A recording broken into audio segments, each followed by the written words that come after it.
እንግዲህ ቀደም ሲል አንዳንድ ጉዳዮችን እናነሳለን ብያችሁ ነበር። በተለይ የአፍሪካ የጤና ስጋት መሆኑ የታወጀው የዝንጀሮ ፈንጣጣ ምንድነው፣ እንዴትስ ይተላለፋል የሚለውን ጉዳይ እናነሳዋለን ብዬ ነበር። በተለይ ደግሞ ከሰሞኑን በአገራችን መገኘቱም ተገልጿል። ኢትዮጵያ በአንድ ጨቅላ ላይ የተገኘው የዝንጀሮ ፈንጣጣ ምንድነው፣ እንዴትስ ይተላለፋል? በሽታው የተገኘው እንግዲህ ኦሮሚያ ክልል ሞያሌ ከተማ በዝንጀሮ ፈንጣጣ ወይም ኢምፖክስ የተያዘ ጨቅላ ህጻን መገኘቱን የጤና ሚኒስቴርና የህብረተሰብ ጤና ኢንስቲትዩት ማስታወቁ ይታወሳል። በተደረገው ምርመራ ቫይረሱ የተገኘው የ21 ዓመት ቀን እድሜ ባለው ጨቅላ ሲሆን እንዲሁም እናቱም መጋለጧን የተገለጸውና በተለይ በምስራቅ አፍሪካና በምዕራብ አፍሪካ አካባቢ ከፍተኛ በማዕከላዊ አፍሪካ ምስራቅ አፍሪካና ማዕከላዊ አፍሪካ በፍጥነት እየተስፋፋ እንደሆነ የተገለጸውና እንደው ስለዚህ በሽታ መነሻው መንስኤው ምንድነው፣ እንዴትስ ይተላለፋል የሚለውን ነገር ብናውቀው አይከፋም። አስቀድመን ለእናንተ ለውድ አድማጮቻችን ያሰናዳው ነው መረጃ ነውና በተከታይነት የሚቀርበው በተለይ የዝንጀሮ ፈንጣጣ በምስራቅ አፍሪካ በኩል ስጋት ስለመሆኑ ስለመገለጹም የሰማንበት ሳምንት ነበርና ስለዚህ ጉዳይ እናነሳለን። የዝንጀሮ ፈንጣጣ ሞንኪ ፖክስ ይህ በሽታ እንግዲህ ለመጀመሪያ ጊዜ የታየው እንደ አውሮፓውያን አቆጣጠር በ1958 ነበረ። ሁለት ለጥናት ያገለግሉ የነበሩ ዝንጀሮዎች በበሽታው ተጠቅተው ነበረ። ከዛ በኋላ እንግዲህ ቫይረሱ ለመጀመሪያ ጊዜ ኮንጎስ በ1970 ዓመተ ምህረት ተገኝቷል። ቫይረሱ ከእንስሳት ወደ ሰው እንደተላለፈ ነው የሚታመነው። እንግዲህ ከዝንጀሮች ጋር ተያይዞ ይሰም እንጂ በርካቶች ምንድነው የሚሉት ከዝንጀሮ ይመጣል ማለት አይደለም። ሳይንቲስቶች ስለመነሻው እርግጠኛ ባይሆኑም የበሽታው መነሻ በአፍሪካ የሚገኙ አይጦችና እሽኮኮች ሳይሆን አይቀርም የሚል ግምት አላቸው። እንግዲህ የመካከለኛው አፍሪካና የምዕራብ አፍሪካ የዝንጀሮ ፈንጣጣ በሚል እንደ ባለሙያዎች ትንታኔ ከሆነ የመካከለኛው አፍሪካ የዝንጀሮ ፈንጣጣ ከምዕራብ አፍሪካ ይልቅ ለከፍተኛ ህመም የመዳረግ እድሉም አልፎ ተርፎም ለሞት የማብቃት ከፍተኛ እድል አለው ተብሎ ይታመናል። እንግዲህ ምስራቅና መካከለኛው አፍሪካ በፍጥነት እየተስፋፋ ያለው የዝንጀሮ ፈንጣጣ ኢምፖክስ በመላው አፍሪካ የህብረተሰብ ጤና አደጋ መሆኑን የአፍሪካ በሽታዎች መቆጣጠሪያና መከላከያ ማዕከል ሲዲሲ አስታውቋል። በአሁኑ ወቅት እንግዲህ የተከሰተው በሽታ ወይም ወረርሽኝ ከዚህ ቀደም አጋጥሞ ነበረ። የበለጠ አደገኛ ነው በአሁኑ ሰዓት የተከሰተው ተብሎ ነው የሚታመነው። ስለዚህም አሁን እየታየ ያለው የዝንጀሮ ፈንጣጣ አዲስ አይነት የበሽታ ዝርያ ነው ተብሎ ነው እየተነገረ ያለው። የዝንጀሮ ፈንጣጣ ወይም ሞንኪ ፖክስ በሽታ የሚከሰተው ሞንኪ ፖክስ በተባለ ቫይረስ አማካኝነት ሲሆን ይህም ጉዳቱ ዝቅተኛ ከሆነው ፈንጣጣ ቫይረስ ቡድን የሚመደብ ነው ተብሏል። እንግዲህ በሽታው ዲሞክራቲክ ሪፐብሊክ ኮንጎ በመሳሰሉ በአፍሪካ ዝናባማና ጥቅጥቅ ያለ ደኖች ውስጥ የሚገኙ መንደሮች በተደጋጋሚ የሚያጋጥም ነው። እነዚህ አካባቢዎች እንግዲህ በየዓመቱ በሺዎች የሚቆጠሩ ሰዎች በበሽታው የሚያዝ እድል አላቸው።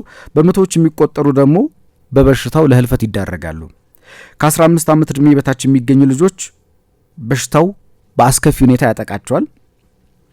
ለመሆኑ በሽታው ምንድን ነው ሚለውን እንንገራችሁና ዝንጀሮ ፈንጣጣ በሽታ በሁለቱ ዋነኛ የቫይረስ ዝርያዎች አማካኝነት ሲሰራጭ ቆይቷል። ክሌድ 1 እና በተለይ የቫይረሱ አይነት በማዕከላዊ አፍሪካ በስፋት ይገኛል። ክሌድ 1 ሌላው ደግሞ ክሌድ 1B እየተባለ ደግሞ አሁን እየተስፋፋ ያለ አዲሱ የቫይረሱ ዝርያ ከመሆኑ በተጨማሪ በጣም አደገኛ ነው ተብሎ ይታሰባል። አፍሪካ ሲዲሲ እንደሚለው ከሆነ ካለፈው ጥር መጀመሪያ አንስቶ እስከ ሐምሌ መጨረሻ ድረስ ባሉት 7 ወራት ከ14500 በላይ ሰዎች በዝንጀሮ ፈንጣጣ መያዛቸው ተመዝግቧል። ከ4500 በላይ ሰዎች ደግሞ በበሽታው ሞተዋል። ይህም ካለፈው የአውሮፓውያኑ ዓመት ጋር በተያያዘ የበሽታው ክስተት ጋር ሲነጻጸር የበሽታው መስፋፋት በ160 በመቶ የሞት መጠንና በ1 በመቶ ደግሞ የመስፋፋት መጠኑ 160 የሞት መጠን ደግሞ 1 በመቶ ጨምሯል እንግዲህ እየተባለ ነው። የበሽታው ክስተት እንግዲህ 96 በመቶ በዲሞክራቲክ ኮንጎ ውስጥ የተመዘገበ ሲሆን አሁን ባለው ሁኔታ ደግሞ ወደ ጎረቤት ሀገራት እየተስፋፋ ይገኛል። ብዙም በማይታወቅባቸው ሀገራት ራሱ አሁን እየታየ ነው ያለው። ለምሳሌ ጎረቤት ሀገር ኬንያ፣ ብሩንዲ፣ ሩዋንዳና ኡጋንዳ አካባቢ እየተስፋፋ እንደሆነ ተገልጿል። ቀደም ሲል እንደነገርናችሁ እኛ ሀገርም በሽታው መገኘቱ እየተገለጸ ይገኛልና በአውሮፓውያኑ 2022 ቀለል ያለና በምዕራብ አፍሪካ የሚገኘው ክሌድ 2 ወይም ደግሞ ክሌድ 2 የተባለ በሽታ በዓለም ዙሪያ በወረርሽኝ መልክ ተከስቶ ነበረ። እንግዲህ በወቅቱ በሽታው ወይም ደግሞ ቫይረሱ ተከስቶባቸው የማያውቁ አውሮፓና የእስያ ሀገራት ጨምሮ 100 በሚጠጉ አገራት ውስጥ ተከስቶ ነበረ። ነገር ግን ለበሽታው ተጋላጭ የሆኑ ሰዎችን በመከተብ ወረርሽኙን በቁጥጥር ስር መዋል ተችሎ ነበረ።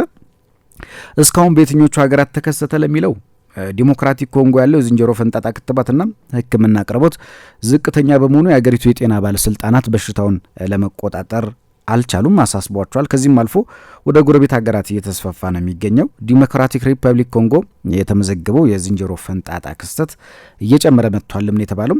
በዚህም እንግዲህ አጣዳፊ የህብረተሰብ ጤና እርምጃ እየተወሰደ ቢሆንም ግንዛቤ ለማስጨበጥ ህዝባዊ ንቅናቄ እየተካሄደ ይገኛል ተብሏል በኮንጎ።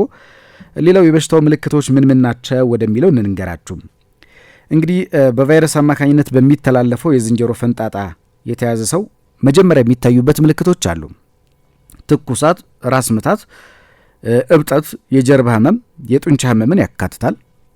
ሌላው ትኩሳት ከተከሰተ በኋላ ከፊት ጀምሮ ቀሪውን የሰውነት ክፍል የሚያዳርስ ሽፍታ የሚከሰት ሲሆን በአብዛኛው በእጅ መዳፍና እግር መረገጫ ላይ ይከሰታል።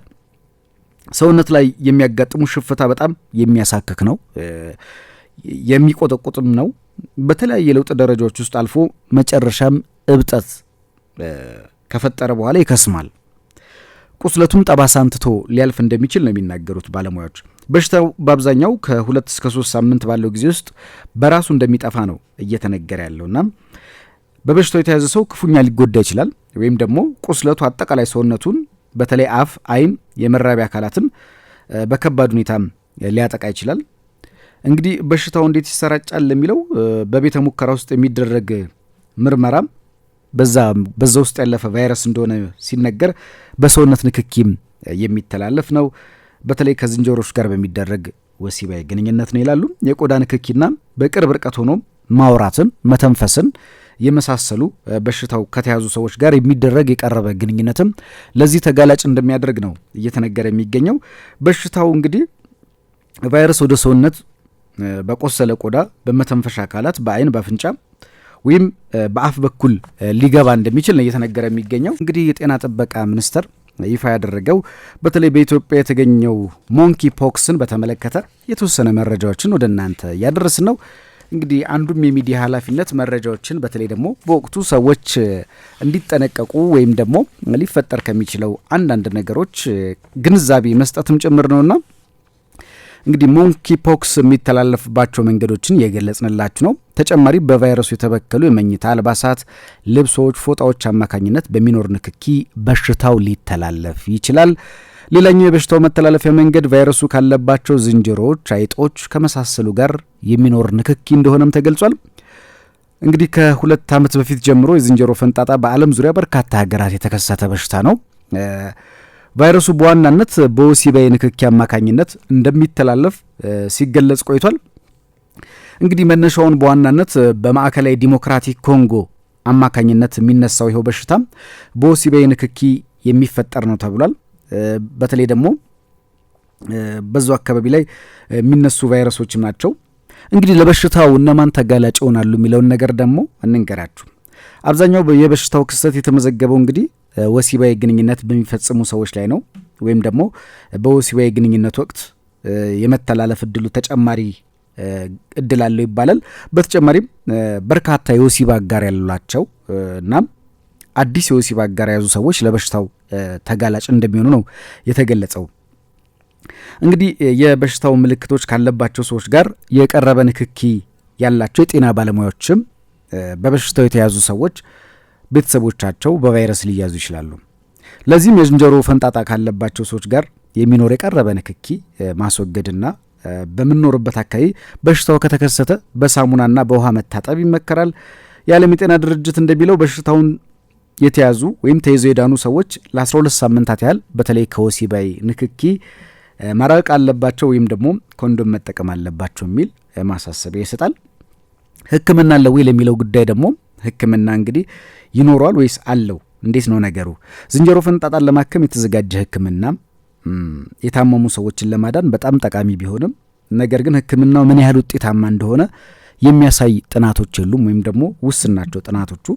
ዝንጀሮ ፈንጣጣ ወረርሽኝ በሽታውን መከላከል መቆጣጠር የሚቻል ሲሆን ይህን ለማድረግ ተመራጭ መንገዶች ወይም መከላከያ ክትባት መስጠት ነው ተብሎ ይታመናል። እንግዲህ በአሁን ጊዜ 3 በሽታውን መከላከያ ክትባቶች አሉ። ነገር ግን ክትባቶቹ የሚሰጡት ለበሽታው ተጋላጭ ለሆኑ ወይም ደግሞ በሽታው ከተያዘ ሰው ጋር የቅርብ ንክኪ ላላቸው ሰዎች ብቻ ነው። የዓለም ጤና ድርጅት በአሁኑ ወቅት ሁሉም ሰው መከተብ አለበት ብሎ አያምንም ወይም ደግሞ አይመክርም። እንግዲህ የክትባቱ አይነቶች አዲስ ከተከሰተው የበሽታ ዝርያ ጋር ወይም ደግሞ አዲስ ከተከሰተው የበሽታ ዝርያ አንጻር ምን ያህል የመከላከል አቅም አላቸው የሚለው ለማወቅ ተጨማሪ ሙከራዎች እየተደረጉ ነው የሚገኙት።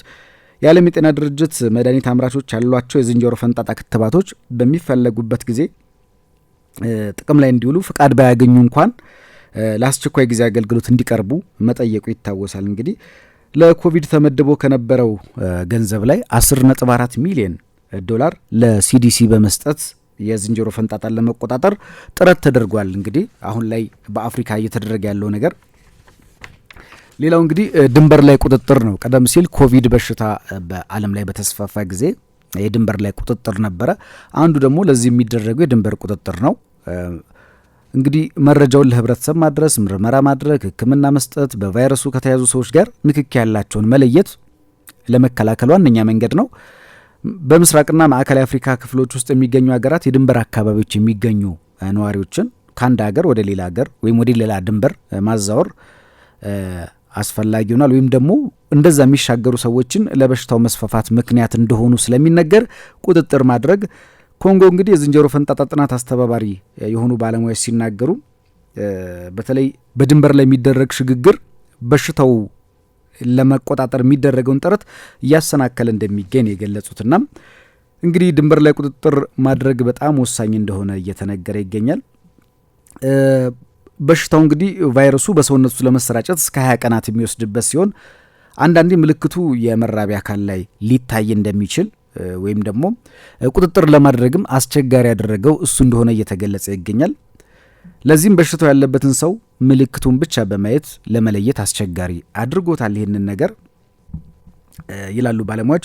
ቫይረሱ እንግዲህ በህብረተሰብ ውስጥ የመሰራጨት ደረጃው እንደደረሰ ነብሰ ጡር ሴቶችንና ከ5 ዓመት በታች ያሉ ህጻናትን እንደሚጎዳን የተገለጸው ቫይረሱ ልጆች በሚኖሩበት ቤቶች አካባቢ እየገባ እናቶችን እያሳመመ ነብሰ ጡሮችን እየጎዳ እንደሚገኝ ገልጸዋል የህክምና ባለሙያዎች። እኛ ሀገር በእርግጥ አንዲት እናት ወይና የ20 ቀናት ጨቅላ መያዛቸው ተገልጿልና በተለይ በሽታው መስፋፋት ያለው ነብሰ ጡር እናቶችና ህጻናት ላይ በከፍተኛ ደረጃ የመስፋፋት እድል ስላለው እዚህ ላይ ጥንቃቄ እንዲደረግ ባለሙያዎች በመምከር ላይ ይገኛሉ።